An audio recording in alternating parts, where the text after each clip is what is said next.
छोड़ देना छौंगा, छोड़ दे तो कैसे, अभी तो दाई नहीं जाइए मेरी को ट्रेन तो नली बात जाम करो दाई मार। छोड़ देना छौंगा, आगे बोली ना, मैं तो यही हमर दिमाग घूर जा उल्टा सीधा हो जा। सोई नहीं भाईवन इंतजार कर ले बड़ी हम आगे बोलता रे मजा आते करन रंगदारी रे। तो जहाँ चाहो वकील के घर कैसे चलते ये रंगदारी छोड़ते तो नहीं तो ओकरी के मांगे घूरे फिरे पड़ते ये। फेरू से लगा हो तो गिरफ्तारी रे।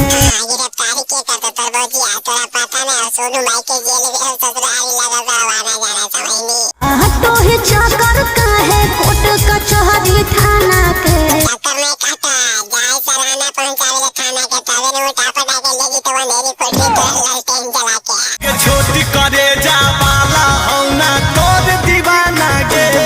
गड़िया फाड़ दे हो बढ़िया बढ़िया थाना वाला के डीजे मुलायम सिंह।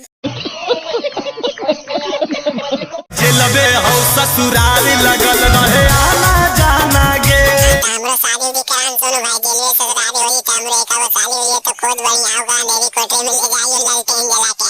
हमरे इशारा पे चलो हो पूरा जिला के थाना गे। समझा दे भाभी के सोनू भाई नहीं जानो बता दे खाली आपका पैंटवा पहने ले जाना हो। जेलबे हो ससुराल लगल रहे आना जाना गे। तो जड़ी हमरो ले चलिए सोनू भाई तू अपन ससुराल जड़ी तने तो ससुराल में राइफल हो ले वो टांगे ने जाम करो मारवा दाई ना। अगर ये वीडियो खत्म हो गई वीडियो अगर मजा आए दोस्त के पास में शेयर कर दें भाई और सपोर्ट कर दें लाइक सब्सक्राइब कर दें। सोनू यादव के पहले तो यार दबा के सब्सक्राइब कर दें क्या कहते हैं बहुत बढ़िया वाले वीडियो में गाना भी ट्रेंडिंग में चल रहा है।